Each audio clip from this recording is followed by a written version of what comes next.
So, good morning to all of you. I hope all of you have settled down. So, before starting today's lecture, if any student is having any type of doubt in yesterday's lecture, then please let me know. You can write your questions in the chat box. I will be taking your queries from the chat box. Yeah, that's good. If you have no doubt in yesterday's lecture, uh, still if you have any doubts, you can ask your queries. Okay, fine. Thank you. You have no queries. You will get the audio video recording of the lecture also. It is available in the Google Classroom. I have put the recording link of yesterday's lecture in your Google Classroom. So let's begin with today's lecture. So first of all, I would like to introduce about today's lecture, which is about advantages and disadvantages of DVMS. It is again part of module 1, that is database system architecture, that we have started yesterday. So in yesterday's lecture, we discussed about what is a database, difference between data and information. Then we discussed about database systems and some examples of database management system softwares and applications of DVMS softwares. So you have already got good understanding of DVMS, advantages and disadvantages of DVMS. So let us start with this. And the agenda of today's lecture is, today we will be discussing about traditional file-based system. So our traditional file-based systems are nothing. They are just like our old file system. So whenever you listen about the term traditional file-based system, then just remember one thing. Traditional file-based systems are nothing. They are simply traditional storage styles. In traditional file-based systems, data is stored in files, and then inside the files we have folders, and inside those folders we have some data files or documents or anything whatever you like to store. So that standard file storage system is being followed in traditional file-based systems. Remember, don't get confused with traditional file-based system with your hard copies of something. Suppose if you say you are storing the data manually with pen and paper, then that is not considered a traditional file-based system. So traditional file-based system was simply the approach to store the data computerized. But at that time, we didn't have any of the software that was managing the data. So if we say DBMS is a software that manages the data automatically by computerized systems, provides many more functionalities, but that DVMS was not present in the traditional file-based system. So traditional file-based system simply stores the data directly in the computer memory. It needs certain application programs, and those application programs simply have their own storage. Just like if you say you are writing a C language code, and that code is performing certain calculations like addition or subtraction of two numbers, then the addition and subtraction result is stored somewhere in buffer or somewhere else, and we get the data from that place. So we can say there is certain file storage system that is being managed by the software itself. But if we talk about DVMS, then the main thing about DBMS is we have a dedicated software to manage the data. Traditional file-based system don't have any system that is about storage of data. So after that, we will be discussing advantages and disadvantages of DBMS. Then we will discuss about types of DBMS. After that, DBMS and RDBMS storage. If we get time to discuss about DBMS and RDBMS in today's lecture, then we will discuss. Otherwise, this will be the topic for tomorrow's lecture. So firstly, what is file-based systems? So in this case, data is stored in files, and each file has a specific format. After that, we can say programs that use these files depend on the knowledge about that format. Suppose a file system, there is FAT file system, FAT32 file system, and then if we talk about Unix operating system, it has its own storage file system. If we talk about Mac, it has its own, Windows has its own file storage system. So every operating system, that is also application software, has its own storage system. So that was about the traditional file-based systems in which data is stored in standard formats. It uses underlying data structures like trees, graphs, or array to store that data. So traditional file-based systems were the earlier approach to that simply stores the data in computers. So it was the first, or you can say the earlier approach for computerized storage of the data in simple terms. We can call it likewise. Now let us discuss a few limitations of file-based systems. So the first limitation of file-based system is data redundancy and inconsistency.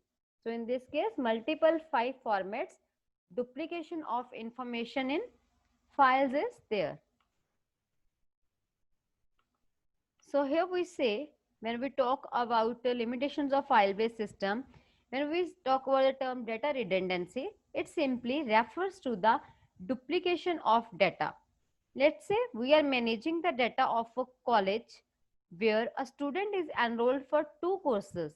The same student's details in such case will be stored twice, which will take some storage more than the storage needed. So in that case, we can say that data is duplicated at multiple places. Data is stored twice, which will make more storage than needed. So data redundancy often leads to higher storage cost and poor access. Then data inconsistency is the problem that occurs because of data redundancy.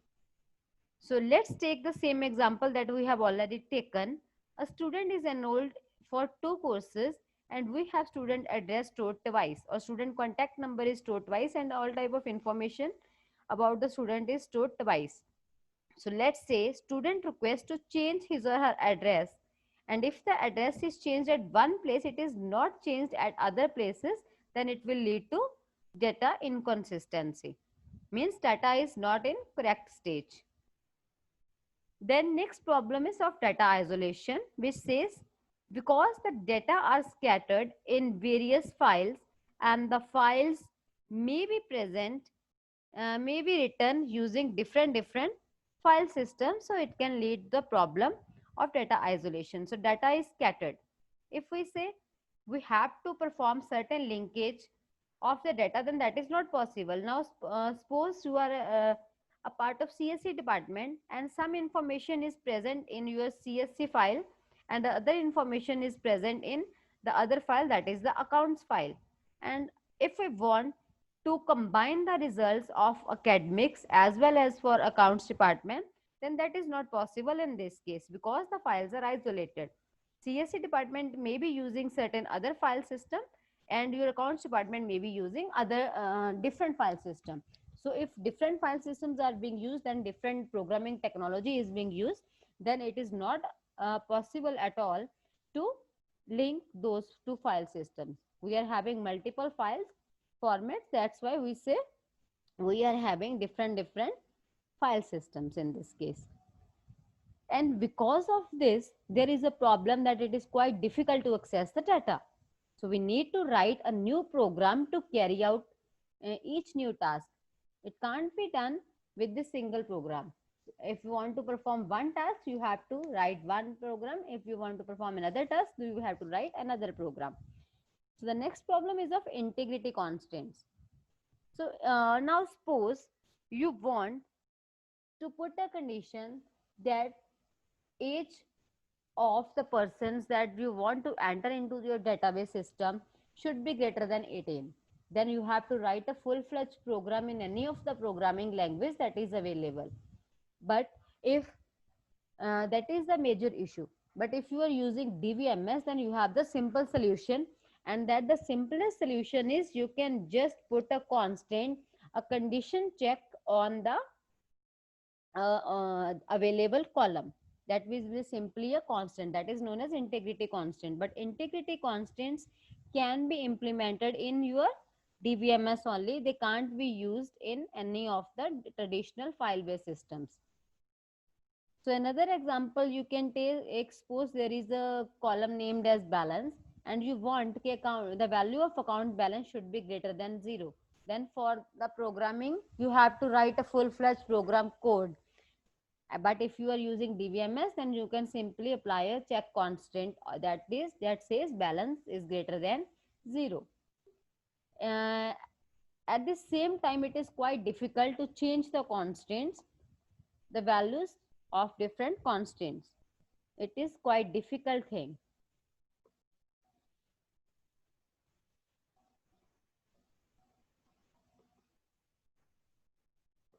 So we say it is quite hard to change the existing ones, which will be a issue in this case.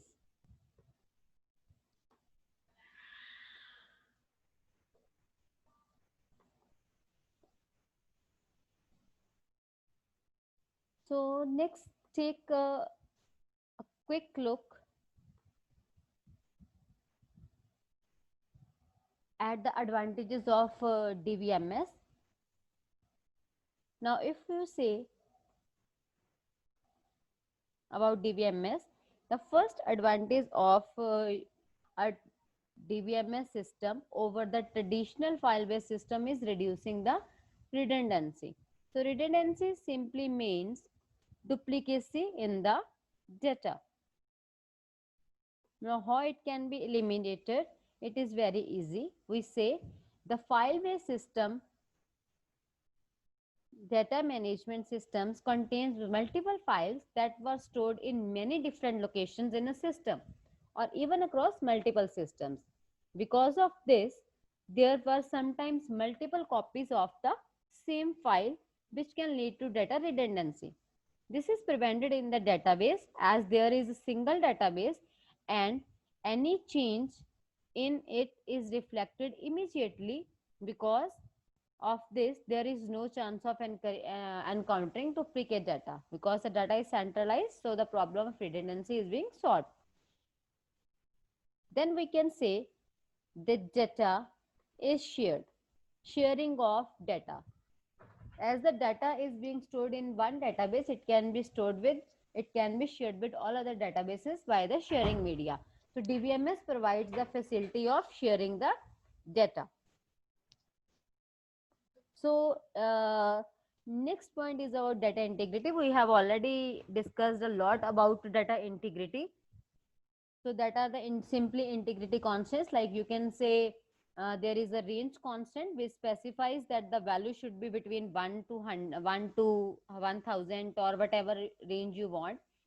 If you want that a particular column should store only character values, then you can define the data type as character also. And if you want to perform constant like that the value should always be greater than 18, like the a should be greater than 18, then you can perform the check constant on that particular column. And if you want that the value should not to be duplicate, then you can apply the unique constant. So we have a number of constants that we'll be discussing in the following lectures. So that is about data integrity. Next is data security. Obviously data is secure because unauthorized persons can't access the data. That is the from data security we leads towards privacy also. The data privacy policy is being implemented, other persons can't access the data. And now consider the example of Google Classroom which we are using. So you have been sent certain invitations and the content is being shared in the folders, and you are not able to access the folders until and unless you have been granted access. So Google is providing high security to the classroom through certain login credentials. So we can say data is secure and there is a privacy policy. Now suppose we are accessing Google Sheets, you can protect your sheet that you are the owner of the sheet and nobody else can change the sheet, and for that you can apply the private policy. Now suppose you are working in collaboration with other persons, then you can allow that person to change the value, and at the same time you can restrict the third, fourth, fifth, whatever number of persons not to access those data sheet, although it may be shared. They can only view but they can't update, but only a single person, authorized person, can access. That is the privacy policy, which leads towards data security policy in database systems. So backend and recovery, it is very important point, because it says whenever data when we discussed about the definitions of DBMS, then at that time, now suppose as we have already discussed in definition of DBMS, we said that the data is persistent. Now, but the term persistent means whenever we need the data, it should be present. The data should not be lost. It should be staying in the database systems.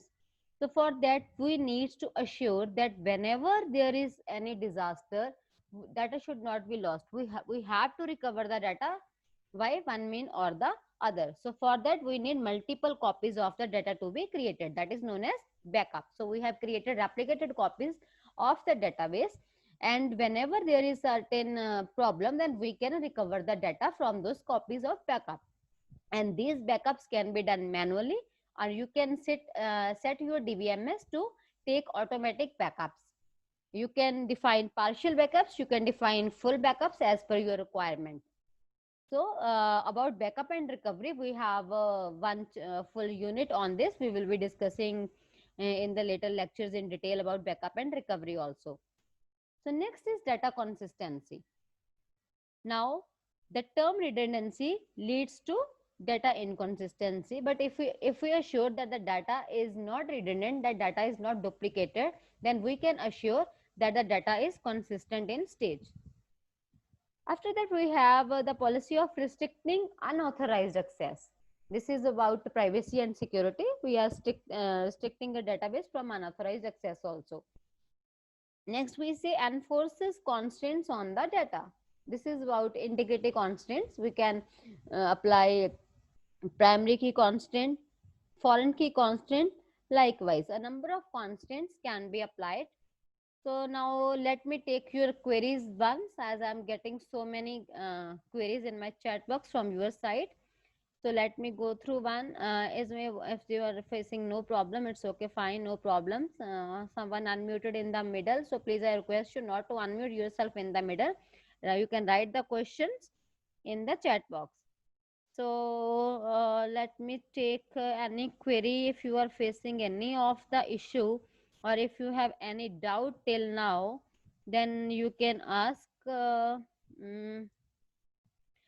Someone has asked, Ria has asked, ma'am, please explain integrity problems again. So beta, integrity problems are nothing. They are simply applying certain conditions, rules to assure the correctness of the database.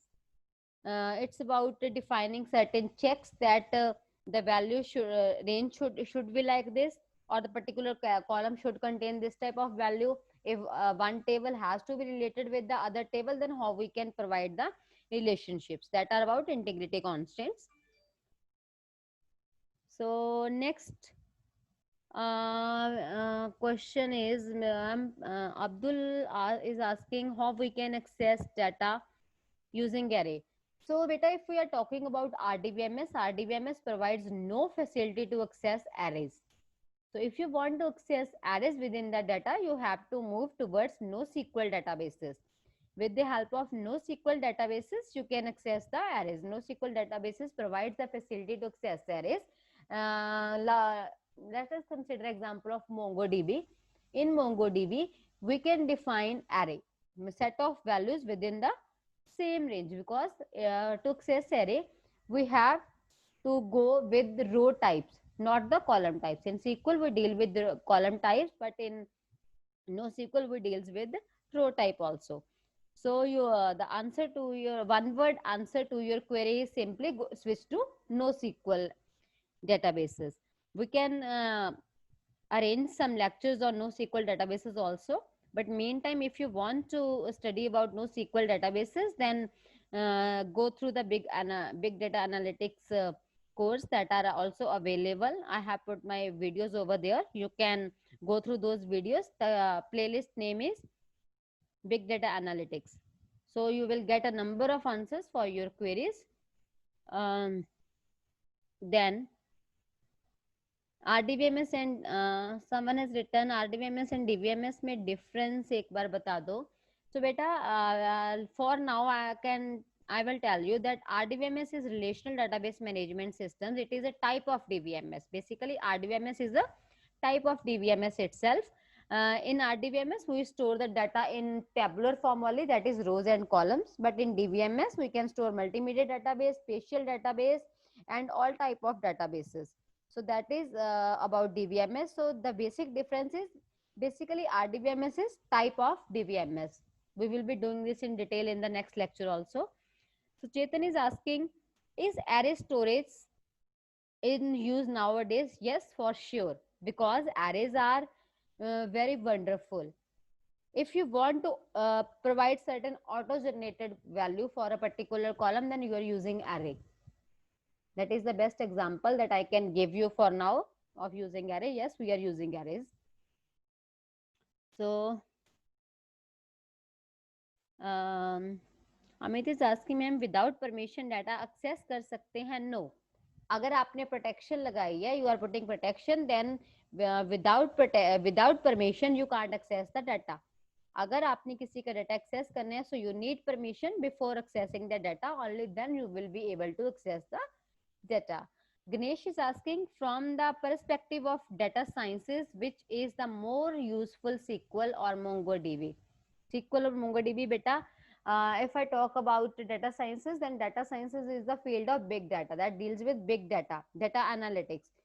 In big data, we talk about the data that is present in large amounts, that is a huge amount, petabytes, hexabytes, or zettabytes of data. So if you want to deal with the big data or data sciences field, then SQL is not a good answer. It's not a good choice. You have to switch towards NoSQL databases, and MongoDB is one of them. You have many more like CouchDB, IBMDB2, SQL3 is here, and HBase is there, which is more very much compatible with your Hadoop, and many others are also available. So the simplest one word answer is, if you want to use the work in the field of data sciences, then switch to NoSQL databases. Navdeep is asking, what is SQL? SQL. SQL is basically you write it as SQL, but it is pronounced as SQL because it is known as structured English like query language. So we will be doing SQL in detail. We will be working on practicals of SQL. So Chetan is asking, you meant to say that graphical data is stored by using array, right? No, actually it doesn't mean it to use the graph type of databases. We are having specialized databases that are graphical databases. In the last slide of today's lecture, I will be discussing about that also. So ma'am, out of array and linked list, which is most useful in databases? Both are useful. You can go with arrays as well as linked list. Both are equally useful. NoSQL databases supports both array and linked list.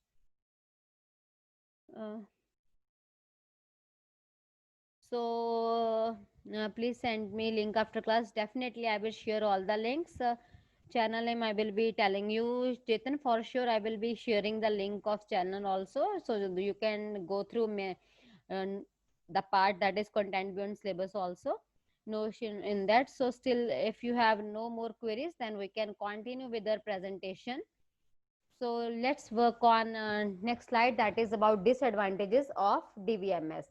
So the first disadvantage of DBMS is increased cost.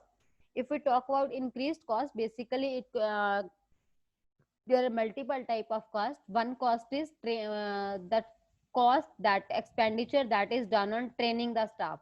Now suppose you are hiring staff members or employees that can work who can work on your DBMS development, database developers.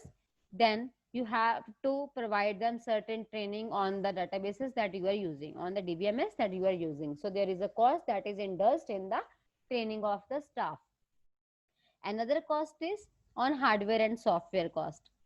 So when we are talking about DBMS softwares, it means we have to purchase the software. If you want to work in a good environment, there are free so open source softwares also available, but some are licensed software, so you have to go with them. So at the same time, when you want to store data, you need certain hardware, because the data will be stored on hardware. It may be cloud space, it may be your personal hard disk, or whatever you are going to utilize, but you have to spend some money on it.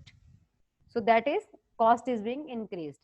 So complexity level, if we say, then the complexity level is in the terms of the query complexity. If you are using certain technology, then you need certain specialization on that. So that all leads to complexity. You may be writing complex procedures and complex functions to use it. So the complexity level increases whenever we are using DBMS, because we are maintaining one separate software for database management. So this is written wrong. Actually, here the term is concurrency control. Concurrency control is basically parallelism. Suppose multiple persons are working on the same data, they are trying to access the same thing, then you should maintain the consistency of the data, the correctness of the data. Suppose you are doing online shopping, and 5 persons are viewing same type of t-shirt, then it should be able, you all should be able to view if there it is in stock. But if someone has purchased it at this, then it should, the total count of available items should be decreased, and you have to keep track of the orders in that case. So that is about concurrency maintenance. So next is about performance. So performance basically depends on the complexity of the query. How complex your query is, it will leads to the problem of performance degradation. Performance basically is monitored based on the CPU cycles. If you want to access the data, and a few cycles will be performed to fetch the data. So that is the performance issue that is being resolved with the complexity of the query. By managing the complexity, just like you manage the complexity of algorithm, we can manage the complexity of the queries also. We will be discussing this point in detail when we will be doing the topic of query optimization and query processing. So frequency upgrade and replacement cycle means whenever we are replacing certain hardware or software, and we are upgrading our software or hardware systems, then that is also the problem or disadvantage or challenge in case of DBMS. So last but not least, the types of DBMS. So in types of DBMS, basically we are having three major types. One type is flat file system that we have already discussed under traditional file systems. So one type is traditional file system, and second, this type, that is relational database system. We can also call it as SQL. Suppose here we are talking about this, then simply we can say this is SQL data type. SQL databases, relational databases are basically SQL databases.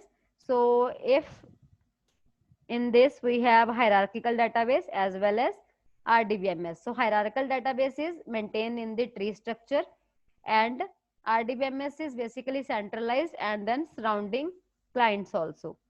But in hierarchy, we have a root node, then followed by its child nodes. Then any of the child node may again be root node, which have further subtrees also. So that is a hierarchical database. And if we talk about RDBMS, this is basically centralized DBMS. So NoSQL databases, in this we have further categorized, that is key value, column oriented, document oriented, and GraphDB. So the example for GraphDB is you can say any social media, that is Facebook and all others. Document oriented, we are performing document based search, we are creating documents randomly and they are being stored. Column oriented, Here we are working on the column types, and key value paired में we are talking about the documents as well as certain key identity values, or you can say row type databases. We will discuss these whenever it is needed. At the same time, I have already told you about the big data analytics part. You can get, if you want to get detailed knowledge of NoSQL databases, then you can refer to those lectures. So now let us quickly play the game.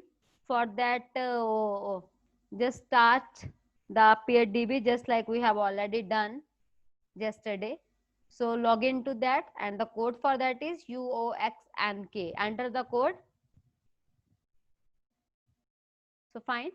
So here what we can see is the question says, is it easy to access data in traditional file-based systems? Hurry up, choose your answer, either true or false. Okay, I am getting very quick responses. I have got 5 responses. 6, 7, 8, 9, 10. Okay, fine. 14, 15. And I'm getting faster answers. It's good. Good to see. Yes, fine. Next. Another 15 seconds or 15 to 20 seconds, then I will close this poll and we will check your answers. Yes. 56 answers. That's good. Great.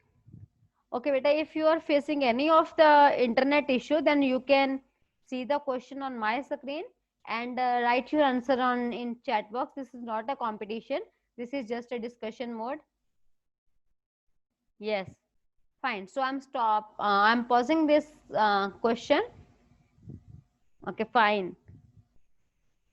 Out of 56 students, approximately 75% students had responded with false and 25 students had responded true. The correct answer is false. Here, the correct answer is false in this case. The reason is we have already discussed that in traditional file-based systems, it is difficult to access the data. That was the disadvantage of traditional file-based systems. That's why the answer is false. So let us move towards next. It says, NoSQL databases can replace RDBMS. Now click either on agree or disagree. Choose the correct option. For this, let me give you one quick clue to all of you. We say if we are doing any type of transaction that is related to money, cash dealing, like if you are transferring money from one account to another, suppose the money got debited from your account, but it has not been credited into the other person's account, then we will definitely get worried. What should happen in that case?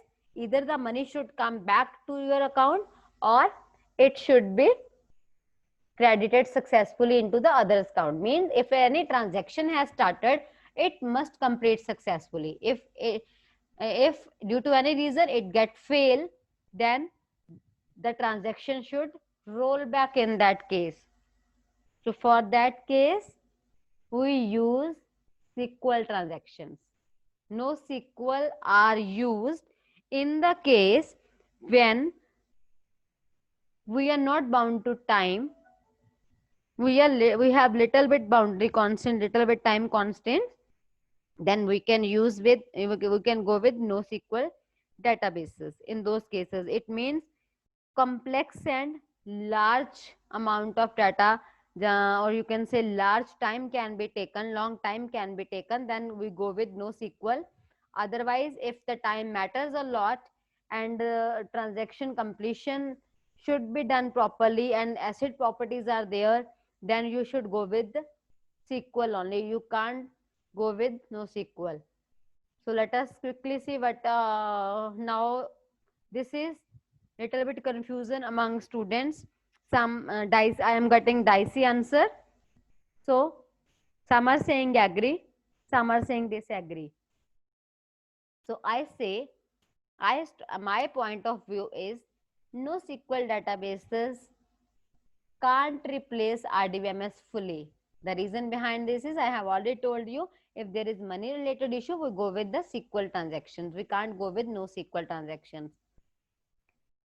So to quickly summarize the lecture, the last feedback session for you is, now it appears on your screen, is in 1 minute, write the most important thing from today's lesson. Whatever you find important, please mention. Your feedback matters a lot. If any student is facing some network speed issues, to answer this question, then you can write in your chat box. You can give your feedback in the chat box. Otherwise, if it's working fine, if Peer Deck is working fine, then you can write in my on the live screen also. So meantime, let me summarize the lecture. In today's lecture, we have discussed about file-based systems, traditional file-based system, limitations of traditional file-based systems. After that, we discussed advantages of DBMS over traditional file-based system, or you can also say comparison of DBMS and file-based systems. After that, we discussed about disadvantages of file-based system. Then we discussed about the three major categories of DBMS, that is flat file systems, SQL file systems, that is relational databases, and the third one is NoSQL databases. If we talk about NoSQL databases, it means we are talking about graphical data, multimedia data, spatial data, document data, or any type of data in which huge amount of data is being fixed, means data is non-structured. There is no predefined structure in case of NoSQL databases. So I'm getting very good responses from your side. All your answers are valid. Thank you for your feedback. And I'm quite pleased to know that you have you have interacted in the session in a very good manner.